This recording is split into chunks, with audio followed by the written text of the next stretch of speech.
Bonjour Pierre-Jean, est-ce que tu pourrais tout d'abord te présenter, nous parler un petit peu de ton activité? Bonjour, je m'appelle Pierre-Jean Monterol, je travaille à Bordeaux.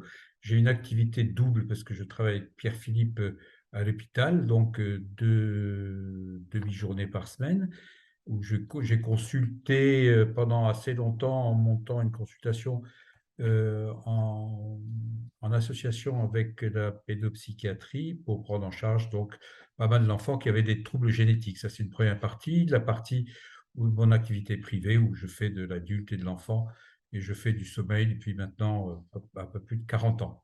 Voilà. Bon, d'accord. Je Et suis donc, ORL d'activité médicale.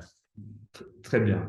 Et donc, tu es la bonne personne pour parler de l'évolution à long terme du SAS, de la petite enfance à l'adolescence. Donc, effectivement, tu vas participer à cette session qui aura lieu au Congrès du Sommeil. Est-ce que tu peux nous dire un petit peu le contenu de cette session et pourquoi il faut y aller?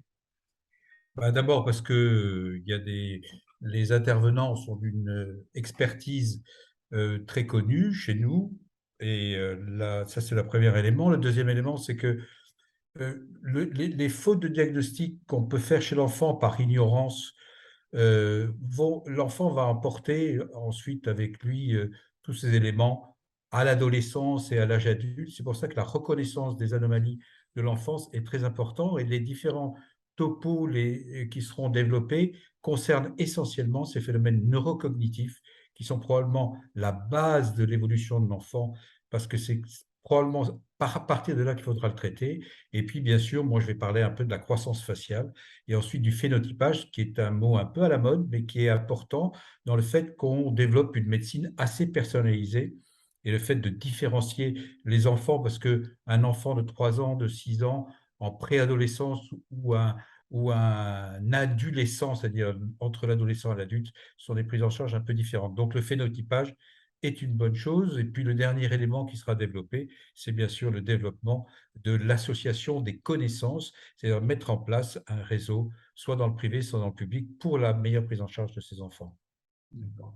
Mais effectivement, une session qui est assez riche avec différents intervenants de différentes spécialités aussi, effectivement. Donc, on va être très content de se retrouver à Lille. Merci beaucoup. Moi aussi, et fier de toujours faire partie des spécialités qui s'intéressent au sommeil, parce que ça fait quand même pas mal d'années qu'on essaye d'être présent dans le sommeil, parce qu'on sait que le syndrome d'apnée du sommeil est quand même très en rapport avec les voies aérodigestives supérieures, j'allais dire, qui nous appartiennent, auxquelles nous nous intéressons. Très bien. Eh bien, merci encore et puis à bientôt à Lille alors.